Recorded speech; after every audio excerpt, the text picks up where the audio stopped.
Dog warns me while I'm in the shower. My mom and brother were going to visit some family in California for a few days during the summertime. They packed up and left very early in the morning, around 5 a.m. Dad and I stayed behind since I had a job now, and Dad couldn't make time off from work either. We lived in a small 3-bedroom apartment then. A few hours after my mom and brother left, and my dad had gone for work, I got up from bed and started choosing my outfit for work that day. I hopped in the shower as usual. As I was finishing rinsing off, I hear my small chihuahua bark her head off like I've never heard before. She's actually a pretty common lazy chihuahua, so my always paranoid self started listening and shut off the water. I heard some sort of scratching, and my dog still barking like crazy and growling. I get off the shower and grab my towel to dry off, but I of course didn't bring my clothes into the bathroom with me. All of a sudden, I hear the sliding door swing open, and my dog is now barking even crazier than before. I know now that someone had been trying to break in and had been successful, now inside my apartment. The door to my bedroom is directly across from the bathroom. I'm helpless and clothesless in the bathroom with my phone in my room, so as I listen in to someone walking around in the living room, I open the bathroom door and run across to my bedroom, and while I open the door, I hear someone running, and my doggo is now beside my feet. I try to grab her to come into the room with me, but she runs away, probably to bark some more at the intruder. I yell to get out of my house, and the police are on their way. They just laugh. I'm in my bedroom, locked in. My window has been jammed, so I can't escape. I quickly call 911 and change while I'm explaining. I'm locked in my bedroom, and someone is in my apartment. I text my dad while on the line. I'm still worried about my dog, and it's been quiet for a while, so I look under my door and see no one there. I crack the door open a bit, hoping they get scared and ran off. Nope. The bedroom door can somewhat see into the area of the living room. The guy just sitting in our couch, looking straight at me. He's in a hoodie, and the strings are pulled tight around the hood, so I can't see their face. They get up, and my dog goes nuts and tries to bite him. When I see him get up, I get scared and close my door again. I hear as if he kicks her, and she starts crying and runs over to my bedroom door. I can see her little paws enter my door, but I'm too scared to open it, with the possibility he's right there. I'm crying by now, so scared about my dog, but I know I can't open that door. The operator is still on the phone with me and tells me a cop is now there and coming up to my apartment. The dude comes up to my door and knocks on it softly. Then a few seconds later, I hear my front door open and shut. A minute later, there are loud knocks at the front door, and the operator tells me to go to open the door. I try to refuse because I fear that they're still out there hiding, but the operator insists that they're probably gone by now. I run out to the front door, open it, and the cop is there. I explain what happened, and he just looks at me like he's bored. He tells me they'll look around the complex and to lock my doors. He didn't even bother to search my apartment to make sure that he was not still in there. The cops leave. I try to be brave and look through my apartment. When I get to my brother's room, the window is wide open and the curtains are moving. They had still been in here the whole time. This means they were trying to lure me out when they opened and closed my front door. But the cop got there shortly afterwards, and I'm sure that's why they escaped. I tell my dad everything when he gets here shortly afterwards, and he's mad that law enforcement didn't do their job properly. By the way, that cop never came back. My dad installed a bunch of locks everywhere, and while he's there, I get ready to go to work. As I walk out of my front door to go to my car, my neighbor upstairs is standing at the top of the stairs and stares at me, and I realize it was him. He stares at me the whole time in which I'm walking, and even smiles. He had that same hoodie. I tell my dad. I texted my dad actually to tell him. I knew who it was. Don't know what happened, but my dad is a very scary guy. About a week later, I see him and his girlfriend moving out. Also, my brave and tiny protector who warned me someone was in there and had a limp for a while. She got kicked hard, but she's fine.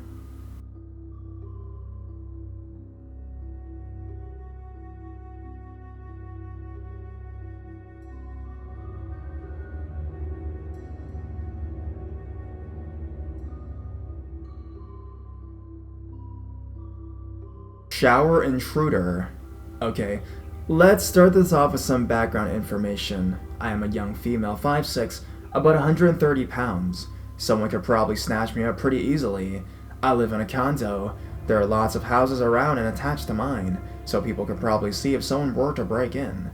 My bedroom and bathroom are both on the first floor, and at night, I usually keep my porch lights on to show that I'm home, since I don't live in the best neighborhoods. It's not the ghetto, but houses get robbed often here. I just came home from work. I work the afternoon shift, so I got off around 10:30, and I'm usually home by 11. You can imagine after working 8 hours straight, I might want to take a shower, you know? I generally take really long showers, and I don't worry about staying up late, since I rarely have to wake up early in the mornings. I'd been in the shower for about 20 minutes when I hear a large thump. I assumed it was just my dog, messing around. He's a bit of a troublemaker, and is always knocking things over, so I thought nothing of it and continued to shower. I continued to hear what I thought was my dog running around. After being cooped up for almost 9 hours, he was itching to get outside. I ended my shower after about 45 minutes. I put my hair up in a towel and wrapped myself in one as well, stepping out to the shower. I was shivering, and warm PJs was the only thing on my mind. I exited the bathroom into an even colder hallway, leading to my bedroom area. But before I could take more than a step, I noticed a muddy footprint on my carpet. Now, my carpets are bright white, and brown dirt was definitely noticeable. I was just in shock. I always take my shoes off at the front door anyways, and these were much bigger than my feet. I looked down the hallway to see even more footprints. Every foot or so, there was a muddy boot print. I continued down the hall with a hairbrush. Yes, I know I used a hairbrush as a weapon, but at least I had something in my hands, right?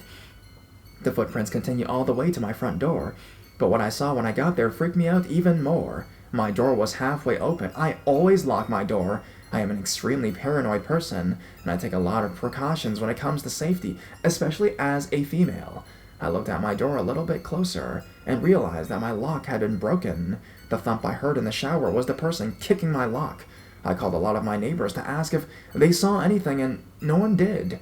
But one of my neighbors did say there had been some recent robberies. But the thing is, I'm assuming he was male by the foot size, didn't take anything.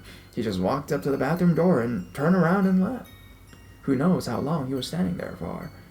Possibly waiting for me to come out and do who knows what. I called and asked one of my male neighbors to come look around for any signs he was there. He looked for about half an hour. He did not find the guy, but he found that the lock on my window was bent. I can't say for sure if he did this, but I never opened my window. We called the police, but since we didn't know what he looked like or anything about him, there was nothing they could do. They just keep closer watch on the area. Since then, I haven't got my door and window repaired. I also got new locks, just in case. The whole thing still creeps me out, though. What scares me the most was how close he was to me, and I didn't even know. He could have easily killed or raped me, and I wouldn't have seen it coming. The only thing I don't get is why my dog didn't bark like crazy. He didn't bark at all. He didn't do anything, actually.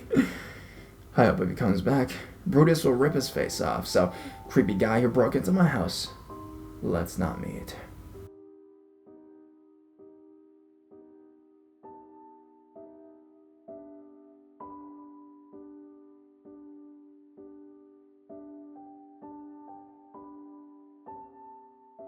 Caravans, showers, and peeping toms.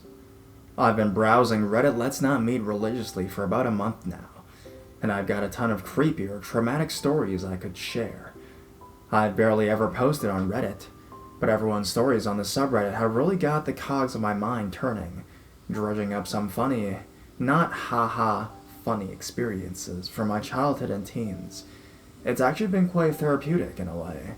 So, when I was around 12 or so, meaning this was probably the summer of 1991, my friend Louise invited me to spend a week with her granny and her older brother at their parents' caravan. It was in a caravan site in Aria, right next to the coast. The beach was fun to run and play on, but it was very rocky and gravelly, festooned with jellyfish, so we never even considered going for a swim. The caravan site was quite large, and in the middle of an open farmland, with not a lot of trees around, and plenty of hills in the distance. It had a communal wash house in the center of the site, with 2 enclosed unisex shower cubicles within the smelly entrance to the gents' toilet. Barbaric, I know. More on those later. The caravan itself was quite old-fashioned, even in 1991, and really very small. It had a wash closet with a toilet, which we only used at nighttime, and the front lounge section and rear kitchenette could only be separated from the entranceway and each other by a couple of thin curtains. At night, the lounge sofas converted into a double bed, as did the dining booth in the back, Louise and I slept in the lounge, and her granny and brother slept in the kitchenette. It was very cramped with little privacy. David, Louise's brother, was sort of creepy.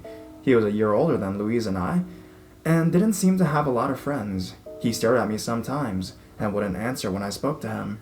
Louise said he sometimes watched her through the gaps in her bedroom door at home, and he sometimes tried to peer under their bathroom door when she was in the bath or on the toilet, being girls, and not really being aware of sex or incest or sexual perversions, etc. We just took this for the kind of annoying, goading, typical behavior of any boy. He would always laugh and jeer if anyone put him on the spot about it. I was disappointed that David was going, and we even tried to convince his gran not to bring him along, but to no avail. The previous summer, David had gone through a phase of always trying to pull down girls' skirts, pants, whatever. He tried to do it to me and his sister a few times, until his dad found out, and did the same to him before smacking him on the bum as he cried his eyes out. I felt sorry for David after that, but still wondered if he tried the same thing on this holiday, and decided I'd try never to turn my back on him. David turned out to be great for the first day or two anyways. He'd really matured. We talked and smiled, and generally he was kind and helpful.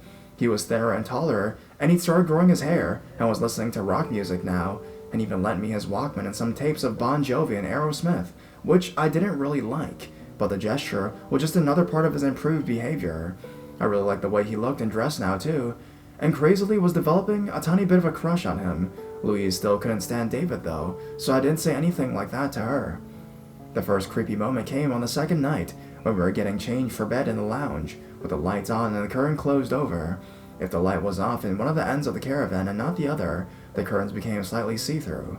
Louise was changed, and I was undressing when she hissed, "David!" at the curtain. I ducked under the covers in just my pants and stared at the curtain. I didn't hear him move, but Louise said, "He's gone now." I almost didn't believe she'd seen him, but I got changed under the covers in the dark anyways. I got up 2 times during the night to use the toilet, and both times, David was in there, and didn't come out for at least 10 minutes. I heard him go in and out a lot at night before too.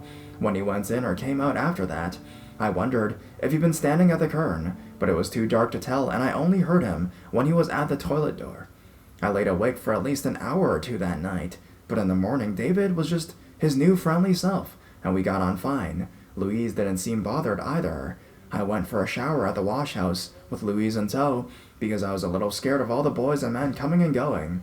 When you locked the door of the cubicle, there was still a gap of a couple of inches at the bottom of the door, and a gap of probably a foot above the door. When you were coming up the steps outside, you could see the feet of whoever was showering. To make matters worse, I found that when the door was closed, there was still a gap of about a centimeter running up the right side of the door. Anyone could stop and peer in if they wanted. To this day, I still don't understand how that was acceptable. Especially, there were not separate shower areas for men and women, but when you're a child, you accept it, because a sensible, responsible adult must have okayed it, right? I doubt you'd get away with building something like that nowadays. Before we undress, we found that we could hang one of our towels on the corner of the door and block off most of the gap, so at least if someone wanted to watch us, they'd have to kneel right down, and who was going to risk doing that with all the toing and froing in the morning? Despite this measure, and despite only whispering so no one passing could tell if we were male or female, twice while we were in the shower, the towel dropped to the floor. I didn't see anyone stop in to look in, but anyone walking by would get a glimpse. It didn't seem likely that the towel could have been dislodged by accident, but someone could easily have poked in from the outside. I was mortified, and we took turns holding the towel in place until we were done. Every once in a while, someone would stop and stand at the door for a moment, and then move on. We dressed and got out, and as we were walking back to the caravan, I turned and saw David come out of the gents, almost like he'd been looking for us. He'd been in there at least some of the time we were in the shower cubicle, and would have known it was us from the towel over the corner of the door. Later, Louise's gran took us to visit an old castle down the road, and David was fine all day. I decided it wasn't him that moved the towel, if it was anyone at all, and I don't think Louise had thought that in the first place anyways. The next night and day went by normally, but the night after that, we were still getting changed under the covers. I woke up and was staring at the curtain for a while my eyes could focus, and I saw David standing there, holding the curtain open a crack watching me. I closed my eyes again, and pretending I was asleep, I tossed and turned and made noise to scare him into going back to bed. I opened my eyes just a little. He was still there, behind the curtains. I could tell he was topless, and the curtain was moving a little bit. I could hear a repetitive sound, the swishing of fabric. I had no idea then, but now I'm pretty sure he was playing with himself. I turned over and put my back to him and tried to wish him away. I slept on the outside of the bed, and at one point, I felt like he was standing right over me. But I never looked. I just pretended I was asleep. I didn't want it to be real. Soon, I heard him go into the toilet, and again, he didn't come out for a good 10 minutes. The next morning, Louise had got up and was having breakfast with her gran. I sat up in bed in my pajamas, sort of daydreaming. I looked up and saw David again, standing in the gap in the curtain. He smiled at me and said, "Good morning." And I did something I'll never understand. I smiled back and repeated, "Good morning," to him. I didn't know why I did that, but he didn't deserve my good manners. I wanted a shower, but Louise refused to go with me that morning. I wanted to ask her if she gave it away from the cubicle in that case, but I didn't. In the cubicle, I hung the towel over the corner again, and pushed a plastic chair in the cubicle, in front of the lower part of the gap. I kept an eye on the towel as I showered. After a while, there was a knock on the door, and an Englishman asked how long I was going to be. He sounded annoyed, and I could see his hairy feet in sandals under the door. I said I'd be a few minutes, but his feet didn't move away. I carried on showering. Then I heard his voice like it was right next to me. He knocked the towel down and was staring right at me through the crack in the door. He was almost yelling now, telling me he was in a hurry and asking where my father was. He was going to tell on me for taking too long. He just kept staring, and I was frozen to the spot until another man spoke, and he stepped away from the door. The two men were arguing, and they stepped outside. I quickly covered up the door. I then heard a woman outside of them saying, "Shame on you, and come back later." Next, she knocked on the door and asked if I was okay. I hesitated. Then I said I was fine, to which she replied, "How long are you going to be?" Thanks for the sympathy, bitch. Back at the caravan, David was his normal nice self, but I spent the rest of the holiday being cold with him and tried to swap sides in bed with Louise, but she refused. I kept the covers right over my head for the next few nights. Louise and I fought a lot after that, and I took to wandering the beach on my own. David followed me once, and while I fully expected him to do something creepy, nothing happened. He told me endlessly about what albums he owned or was going to get for his birthday, and said I could borrow any of them. But I never did. I seldom went to Louise's house after the holiday, in any case, and we eventually drifted apart in secondary school. The last time I saw David was maybe in the late 90s. He was working as a barman, and he looked fine, happy, healthy, and delighted to see me. He invited me to a gig with him, Louise, and their friends, but I declined and made some terrible, obvious excuse. I could tell he saw through it and that he was a little bit hurt, and to this day, it still makes me feel a little bad that I couldn't look past that creepy, hormonal, 13-year-old boy I once knew.